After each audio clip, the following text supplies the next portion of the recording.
is something that I'd have to live with my entire life, and it was something that was incurable. When I was 15, I remember sitting in freshman year history class, and it was the first day of school, and we all went around to introduce ourselves. It got to my turn, and the spotlight was on me, and I froze. My hands got sweaty, and I went, "Hi, my name's Kolby. Well, I've had a stammer or stutter my whole entire life. I did speech pathology, I did speech therapy, all the conventional approaches. And I was told by every conventional doctor out there that it was something that I'd have to live with my entire life, and it was something that was incurable.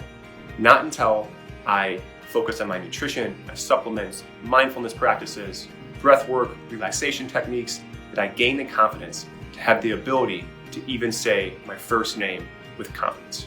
I believe that we all have the tools inside us to overcome anything that any conventional doctor or alternative doctor has told us you can't overcome. Hi, my name is Dr. Kolby, and I'm a naturopathic doctor. I help empower and educate people to optimize their health and find their truth.